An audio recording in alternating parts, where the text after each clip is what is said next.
Hello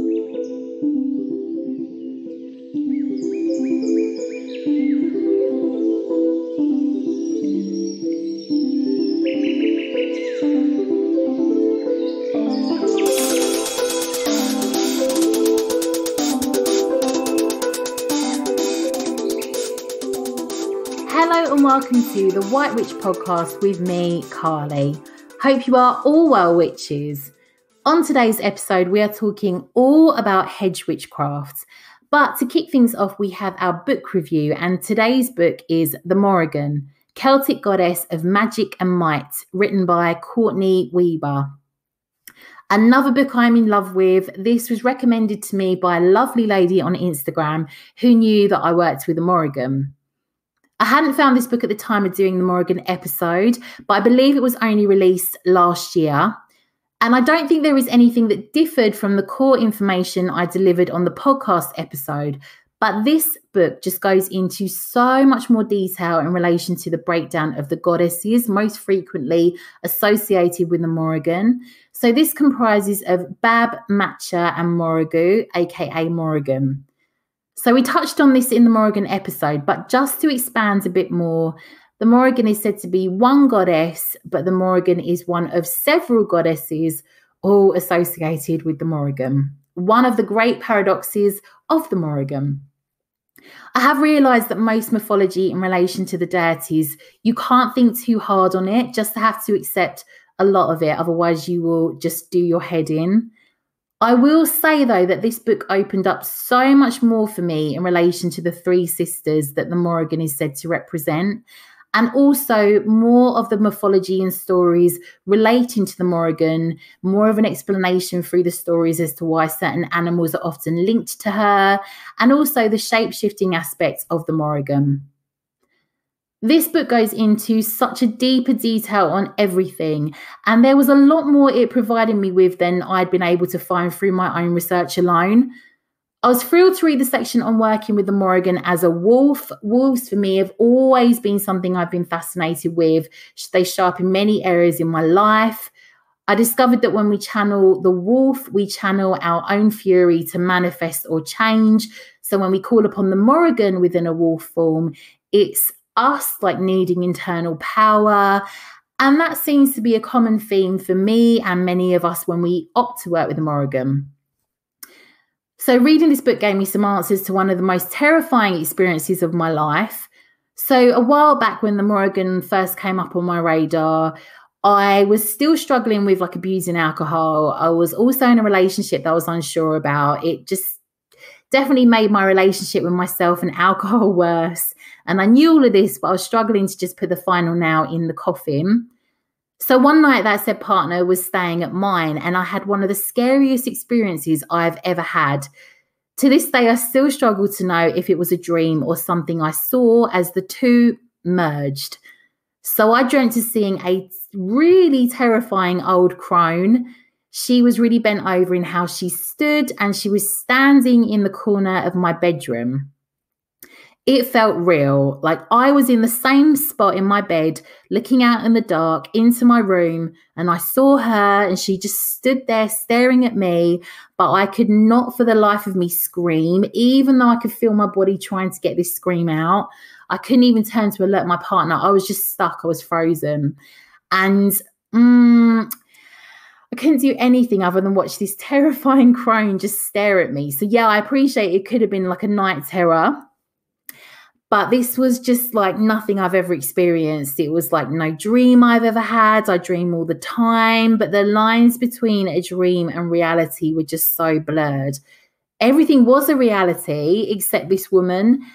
And yeah, I mean, reading this book, I know that the Morrigan or the Morrigu, so one of the three sisters, she would appear as either a beautiful woman or an ugly old hag. So her hair can be black, grey or red. The hag I saw, or crone as I prefer to call her, had grey hair, but she was like the most terrifying vision that I've ever had. So there's a story in the book called The Washer at the Ford. And it is said that the Morrigan appears as the washer either to get our attention or to deliver a warning. And this warning may even portend a literal death. So the washer may also appear to offer a warning about our personal paths. And when the washer appears, it may be time to take stock of what isn't working in our lives. The washer may be warning us away from bad relationships, toxic work environments, or paths that are not right for us. If any of these feel extremely laborious or painful, the washer's appearance may be a sign that it's time to let it pass away. Quite often it will be obvious if the washer has appeared. You'll see them in a startling dream, or they'll manifest during a psychic moment. So through reading the book, I also discovered that most women who work with a Morrigan tend to be divorced or single, or have had a lot of trouble finding the right partner. Sounds familiar? The book discussed how she is said to pick strong women to work with her, or women who have been through a lot of emotional and physical troubles. She is said to choose people who don't necessarily believe in themselves, but who have a great deal of inner strength. She will push you to bring out the best in yourself, test you, and she picks people she knows won't crack. So an absolute wealth of content in this book that I hadn't picked up through my own endless research. I love the rituals, meditations, spell work that is in the book. There's also some prayers that you can use. I know this book needs to live on my altar. The prayers in the book are split throughout the day. So there's a morning prayer to Matcha, midday prayer to Morrigan, nighttime prayer to Bab. If you already work with a Morrigan or feel the call to, this book will be for you. It has definitely strengthened my confidence in working with her, but also in understanding other ways that I can. I love to know as much as I can about the deities I devote myself to, and this really helps with that. Of course, not everyone works with deities, nor the Morrigans, so I appreciate this book's not for everyone this week, but if you feel that call to work with her, please do read this. Join me after the break when we talk all about the Hedge Witch.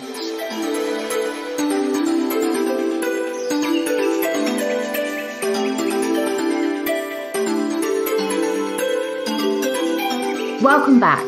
So just before we get into everything about Hedge Witchcraft, I just wanted to talk to you briefly about some of the work that I do. So on the podcast, we have talked about areas such as shadow work, but did you know that this is an area that I coach within and also run workshops on? Some of you know my backstory of working through addiction and trauma, and of course the flip side of that, working through and being able to manifest a completely different life for myself. I truly have been on both sides of the fence, and I'm living a life I never dreamed I would now have. Similar to talking about the Morrigan in the beginning of today's episode, with saying that she lived in several completely different lives within one lifetime. And that's how I feel my life looks after working through so much that was bogging me down. I like to consider myself as a shadow worker, so working through to bring the shadow into the light. I also believe that it's difficult to bring in that which we wish to see if we still hold the blocks and the weight of the past that at times we are unable to understand how to work through on our own. I offer coaching programs all online that are tailored to each individual, dependent on that which you wish to call in and that which you may have a need to work through. So within the service I offer, you can even interchange sessions with me as a coach to one with a therapist, should you reach certain blocks that require the approach of a counsellor, ensuring you can healthily work through any areas. Reaching the end of 2020, this year has been tough, and many of us have had a lot more time in solitude, and also to realise that which we still want to achieve or let go of. So how would it feel walking into 2021 knowing you're already working through the past to bring in the new? Working with me in a coaching capacity, but moving away from the tried and tested clinical forms of coaching into a more witchy approach, where we will be able to weave the craft into your healing process, combining the practical forms of coaching, but building up your spiritual practices along the way. I also prescribe in between our sessions other resources that you might want to take a look at. So spanning journaling points, dream analysis, books to read, and spell or ritual work that might help you along the path. So I'm currently offering coaching sessions online at 12 weeks for £800. That's 12 weeks of 1 hour sessions, and you can pay on a monthly basis too. If you are interested in working with me, drop me a DM on @thewhitewitchcompany on Instagram, or email me on carly@thewhitewitchcompany.co.uk for a summary of my services that I can provide. I'm booking into January now. So in essence, you could start walking into 2021 knowing you're moving into your best life. You already know what I'm all about from the podcast, but I will offer you a free first consultation to make sure we both feel we are right to work with one another, and we can take it from there.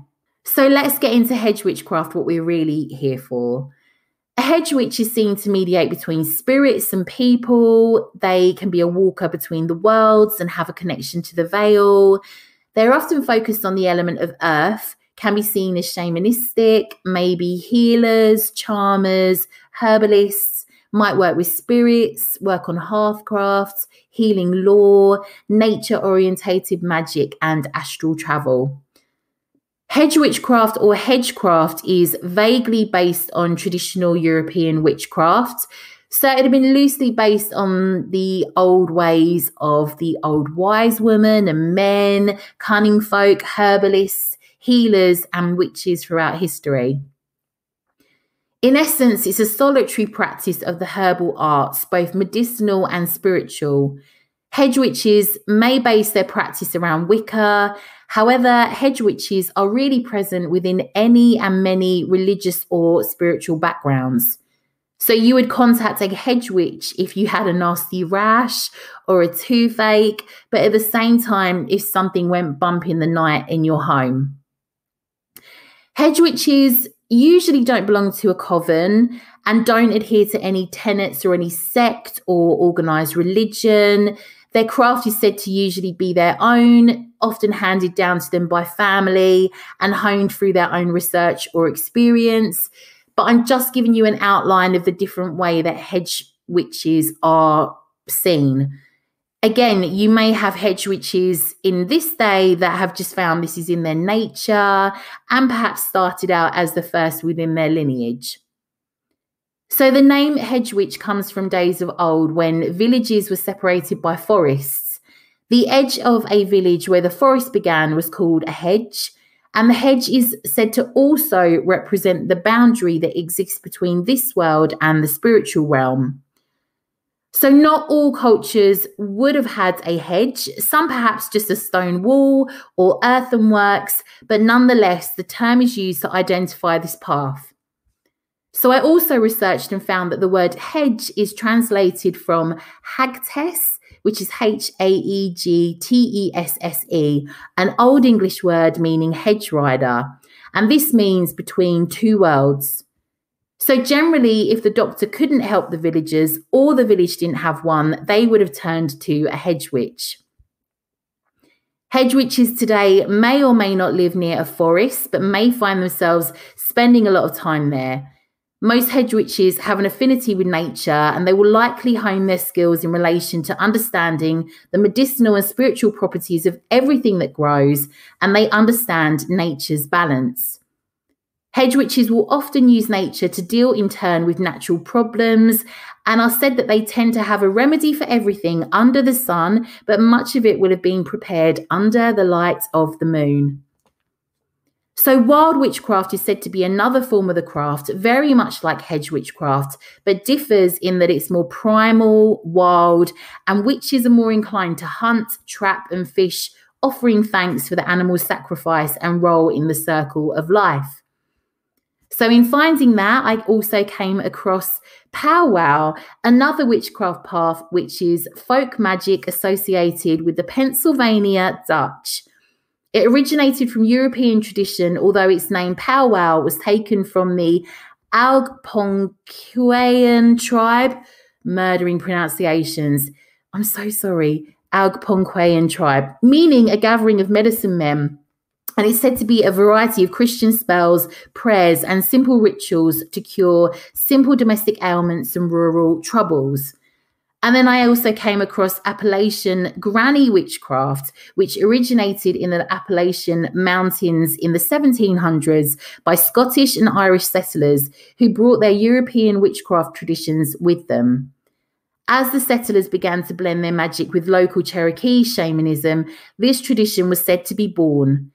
And most common practices within Appalachian granny witchcraft are said to be working with the fae, dowsing, healing, singing, and dancing.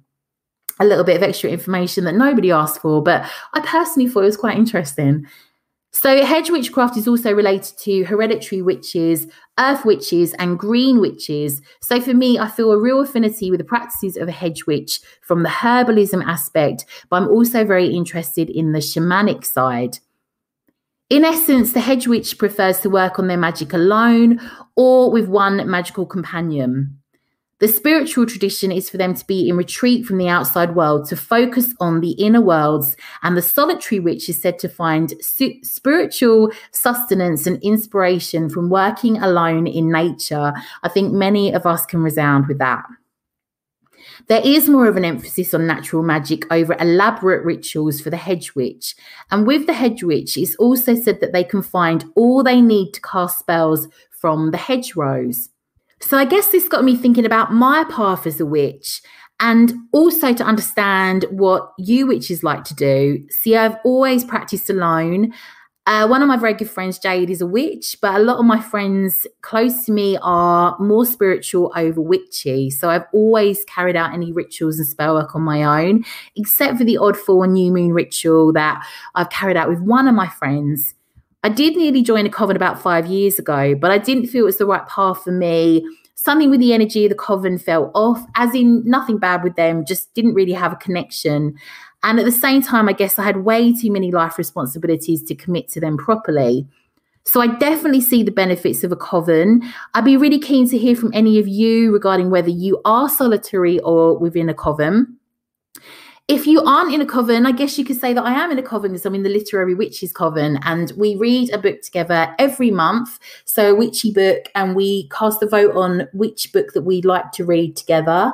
And at the beginning of the following month, we all get together online and we have a chat about the book, and generally just lots of witchy chit chat. We're always cracking up over something. So if you want to join that, come on over to the White Witch Company on Facebook and you can join the group from there.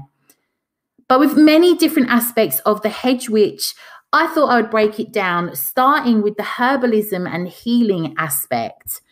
So the hedge witch will often have a deep relationship with the plant kingdom.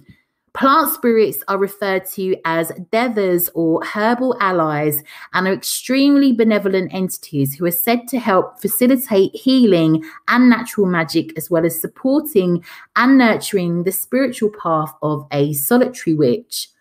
Hedge witches grow herbs and other healing plants and use the most harmonious ways to harvest and store wild plants to enhance their magical and medicinal qualities.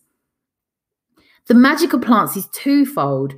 First, each plant contains vibrational healing and transformative qualities that can be used in spells or harnessed in therapies such as flower essences, using intuition and an understanding or awareness of their correspondences.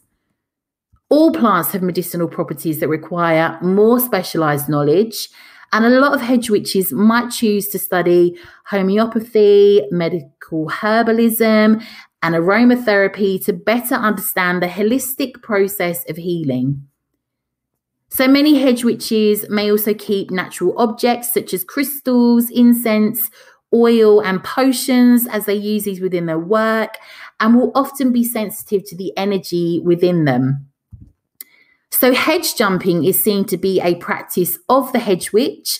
This is said to be venturing out of this world and into the other world.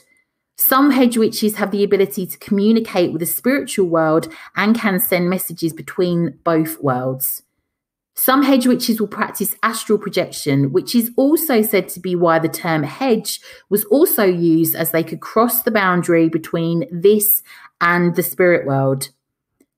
So the flying on a broomstick legend also comes into play here.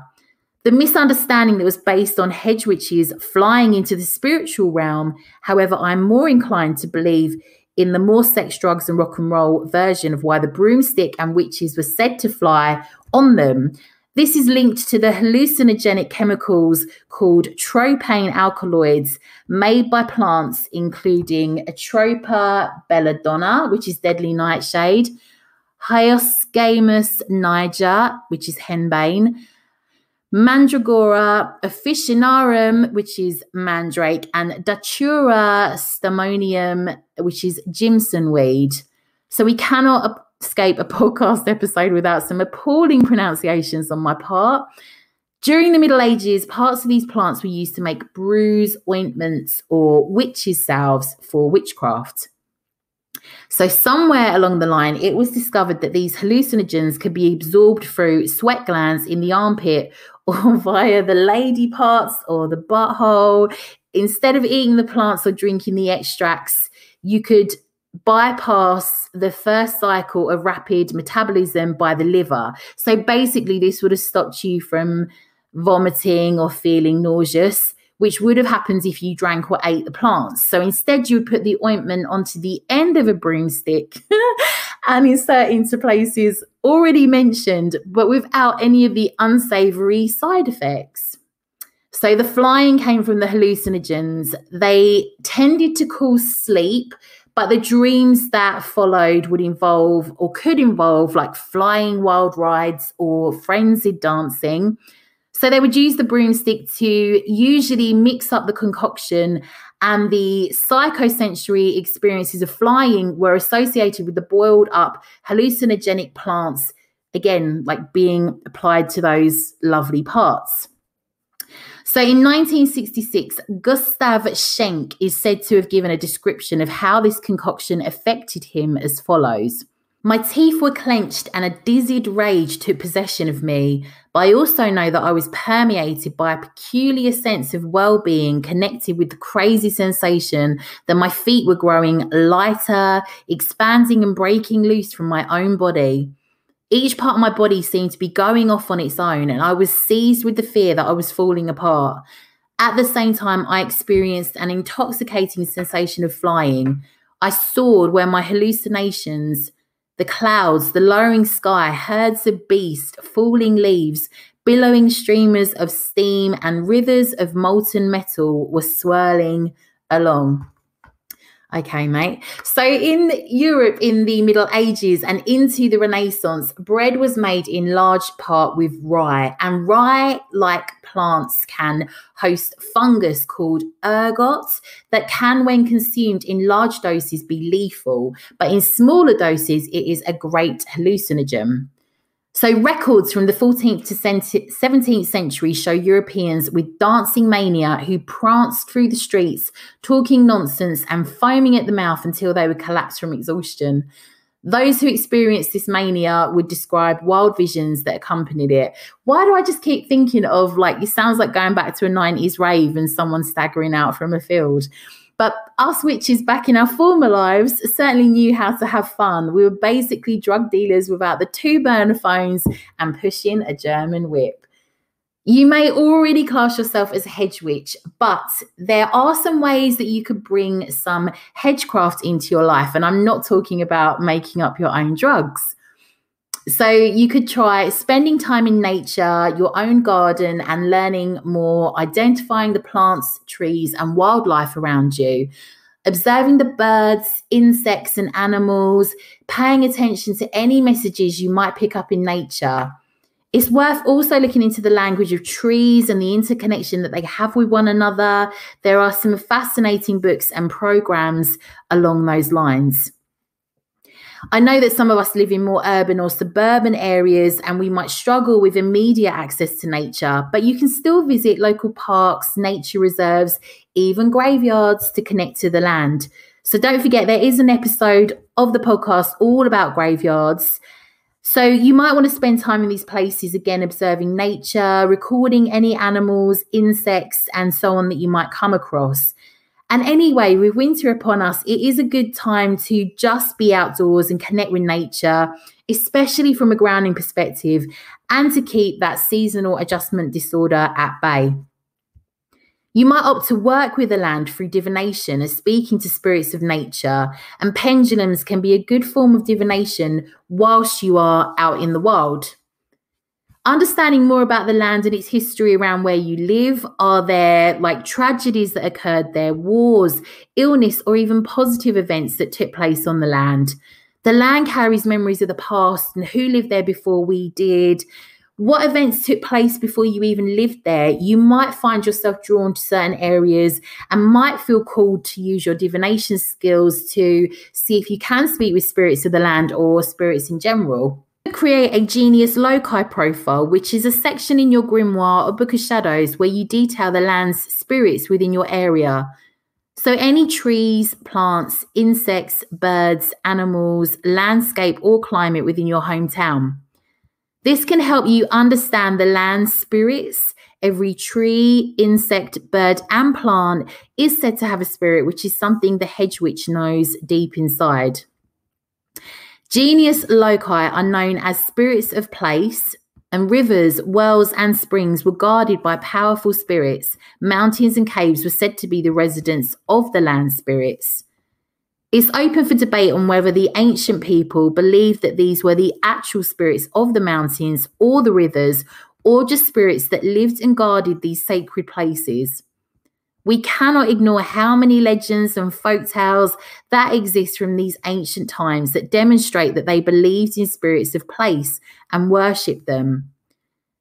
The Genius Loci were, to many of the ancient European people, gods. Many of the Celtic and Germanic gods and goddesses throughout lore presided over sacred places.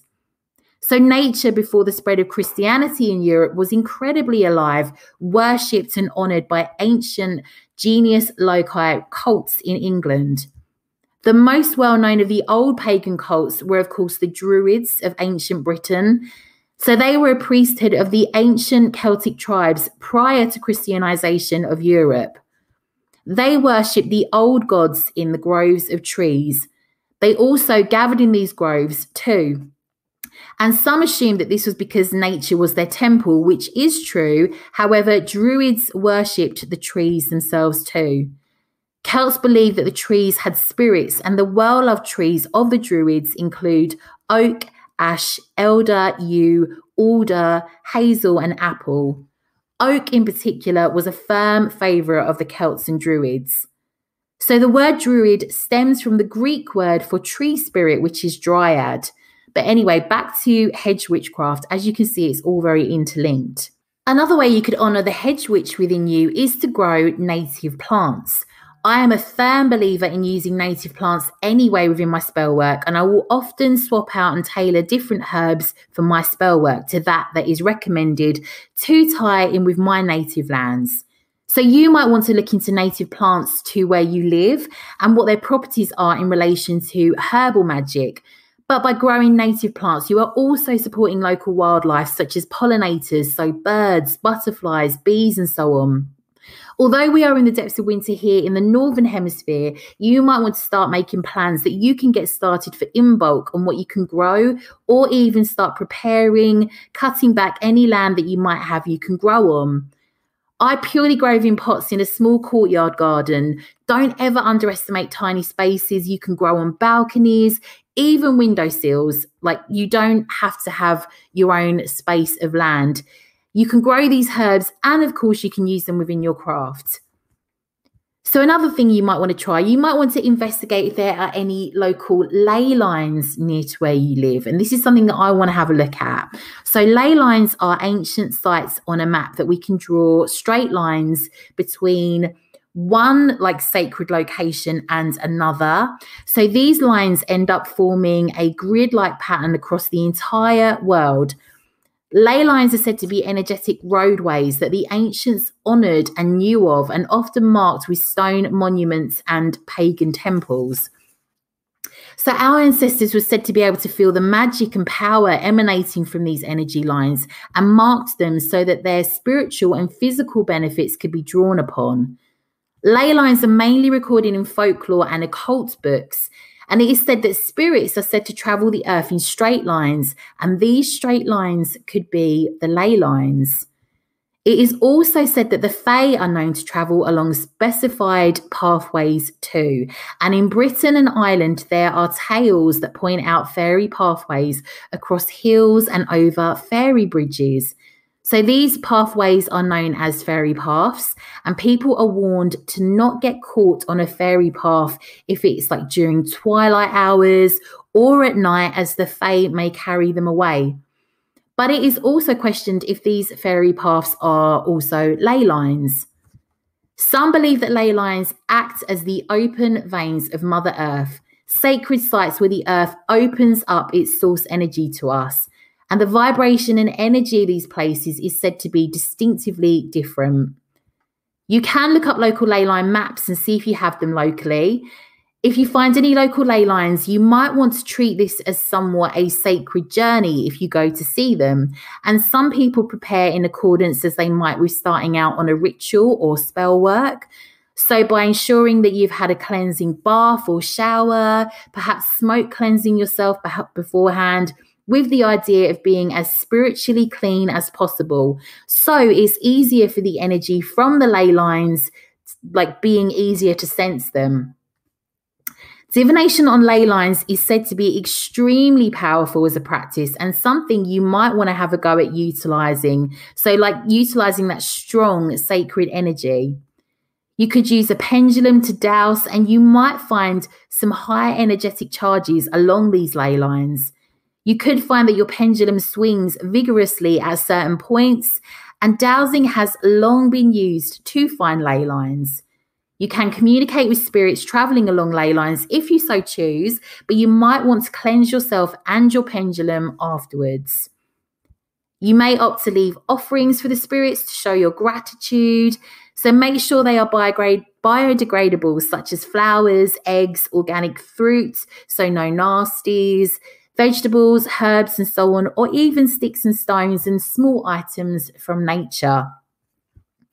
So hedge witchcraft has been an area I'm increasingly working on within recent months, and it builds on my green witchcraft practice, but it also gives me more uses for my herbs and plants. I originally wanted to train as a herbalist a while back, but I realised this is a very, very long full-time process. And for me, I've realised that I'm just happy to just research, understand the plants and herbs as part of my own work. But as part of looking at the Hedge Witch, I also recommend Shamanic Journeying as a means, in essence, to slip between different worlds. So I've been working on this in relation to soul retrieval. And this is following on from the shadow work that I have been doing, because I felt that I'd worked through, shadow work is like a continuous process. Like there's always some to do at some point, different points of our lives. But I'd worked through a lot of my really old trauma. But it is said that with trauma, you can leave parts of your soul behind. So you can even leave parts of you within former relationships, perhaps like following a breakup or separation. So I've been working on Shamanic Journeying as a way of getting back some of my pieces following a separation. And the experience has been unreal. Like I'm in amazement at where it has taken me to, what I have learned, especially for me, someone who has real issues with meditation and grounding. I will add it in the show notes if it will let me, the link to a shamanic journeying meditation that I really recommend. And I'll put it on Facebook as well if you can't see it in the show notes. But I definitely think it's worth having a go at this. It is a fantastic process. Shamanism overall is a practice that involves a practitioner reaching altered states of consciousness in order to perceive and interact with the spirit world and channel these transcendental energies into this world. Shamanic journeying is the inner art of traveling to the invisible worlds beyond ordinary reality to retrieve information for change in any area of your life. I feel like this is another aspect we could get further into on a future episode. And a good friend of mine, Rachel, is trained as a shamanic healer. So I have been badgering her to see if she might come on the show to discuss further. So I hope this all gave you good insight into the path of the Hedge Witch. Once again, thank you all for your support. I'm so grateful for the reviews on Apple.